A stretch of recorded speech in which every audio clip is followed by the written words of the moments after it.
Okay, Bible and Daily Lifers, we are in John chapter 16, and I am really excited about going through this chapter because in this chapter you actually get involved with going into the back room, into the back scenes, into the prayer closet with Jesus. You actually hear what Jesus is praying.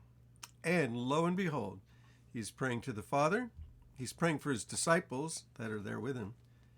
He's praying for you and he's praying for me. Wow, he's going to pray for you. Watch. John chapter 17. After Jesus had said this, telling his disciples that he was going to suffer, he was going to die, there'd be grief, they'd be sad, but that the Holy Spirit would come. Well, after he had said all of these things, he looked towards heaven and he prayed. We like to say that people in our new believers class, people say, well, I don't know how to pray. And I like to ask them, do you know how to talk? And they say, I know how to talk. I say, well, just talk looking up. Well, there's precedent for that in the scripture. Jesus is looking up as he's praying. And he says, Father. That's how he taught us to pray. When we go to pray, just start by talking to the Father, our Father, talking to God through Jesus. Father, the hour has come. This is it. It's going to be crucified. It's coming up. The hour here doesn't mean the hour, it means the hour, in this hour, in this time, that kind of a thing. The hour has come, it's coming. Glorify your Son. Your Son will be glorified by going to the cross, dying for our sins. That your Son may glorify you. God is glorified by the cross, by the death of Jesus Christ on the cross for your sins and for mine.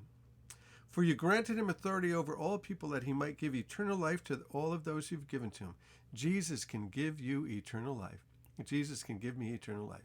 He gave me eternal life. I'm thankful for it. I hope he gives you eternal life. I hope that you're receiving that. Will receive that gift from him. Now here's eternal life. This is what it is. That they might know you, the only true God, and Jesus Christ, whom you have sent. What's eternal life? It's knowing God, his presence. I have brought you glory on earth by finishing the work you gave me. Here it is. He's been here for 33 years, and now the work is going to be finished. He's going to go to the cross. He's going to pay the penalty for sin, for you, for me. We can live forever. We can live with him and live in his presence. And now, Father, glorify me. Let it be done. Not my will, but your will be done. Go to the cross.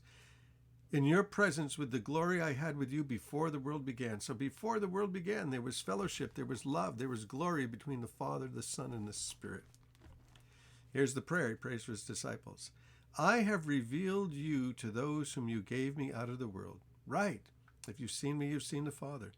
They were yours and you gave them to me, and they've obeyed your word. Now they know everything that you have comes from me. Everything that I have comes from you. For I gave them the words you gave me, and they accepted those words. They knew with certainty that I came from you, and they believed that you had sent me. Well, that's what we need to believe, that the Father had sent the Son, and know it with certainty. I pray for them. Wow, here's Jesus interceding, praying for his disciples. I pray for them. I'm not praying for the world. I suppose you can do that.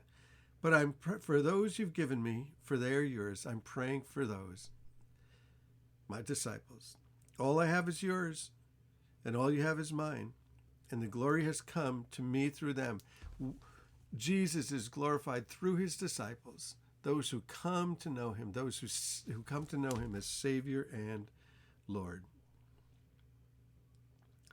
I will remain in the world no longer. He's going to the cross. But they'll still be in the world. They'll still be in the world. I lost my place here. They'll still be in the world, and I am coming to you. Holy Father, protect them by the power of your name, the name you gave me, protected by the name of Jesus, so that they may be one as we are one. That's the prayer of Jesus, that we would be one. We would be one. Oh man, the world is so divided. Politics are so divided.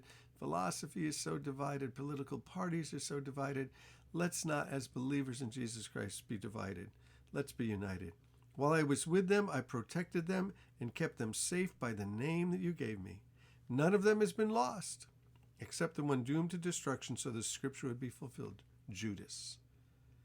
I'm coming to you now, but I say these things while I'm still in the world, so that they may have the full measure of joy within them. So we're supposed to be having it from knowing God, full measure of joy. I have given them your word, and the world has hated them, so that they are not of the world any more than I am of the world. My prayer is not that you take them out of the world, that you protect them from the evil one. So we're not supposed to be taken out of the world. We're here as salt and as light and as a testimony, as a witness to Jesus Christ, who he is and what he has done. Sanctify them by the truth. Your word is truth. Sanctify means set them apart. As you sent me into the world, I've sent them into the world. And so he's sending us. Go. So we gather together to grow, and then we go. For them I sanctify myself, that they too may be sanctified, set apart. Now, here's you. Watch this. Verse 20. My prayer is not for them alone. I pray also for those who will believe in me through their message, that all of them may be one. Father, just as you are in me, and I am in you, may they also be in us, so that the world may believe that you sent me. Wow. Praying for you, praying for me. I pray also for those who will believe in me through their message. Each one of us who knows Jesus Christ, who knows God the Father through Jesus, if we were to trace our spiritual lineage, our spiritual family tree, like make it a rope. There's a rope from the apostles to us. If you followed it back, every single one of us, our conversion experience, our coming to Christ would go back to one of those disciples. Isn't that amazing? It's absolutely amazing. They told the story to somebody who told the story to somebody who told the story to somebody who told the story, and finally it came to you, finally it came to me. Somehow, some way. Either somebody that we met, or some Bible study we went to, or some radio program, or internet broadcast, or book that we read, or pamphlet that we picked up. I pray for those who will believe in me through their message, that all of them may be one. Father, just as you are in me and I am in you, may they also be in us, so that the world may believe that you had sent me. It's our unity and it's our love that convinces people that Jesus is here. So much, the church has done so many bad things. Keith Green used to say, I'm really embarrassed by a lot of the things the church has done, but I'm not embarrassed by Jesus at all. Me either. Thank you, Keith. 22, I have given them the glory you gave me, that they may be one as we are one, I and them and you and me, so that they may be brought to complete unity. He wants us to be brought to complete unity. Then the world will know that you sent me and have loved me. You have loved them just as you have loved me. Father, I want those you have given to me to be where I am and to see my glory, the glory you have given me because you loved me before the creation of the world. Jesus longs to be with us. I love that. Righteous Father. There's a name, there's a way to pray. Righteous Father. Though the world does not know you, I know you, and they know that you have sent me. I have made you known to them, and will continue to make you known, in order that the love you have for me may be in them, and that I myself will be in them. Well, he will be when the Holy Spirit comes on the day of Pentecost, almost 50 days from this passage, probably 53 days from this particular passage. The Holy Spirit will be poured out. It prays it will be one. Our unity, our love is a testimony to the world that Jesus has come. Let's keep it basic. Let's keep it simple. Let's keep it there with love. Let's park on love, huh? So there you are.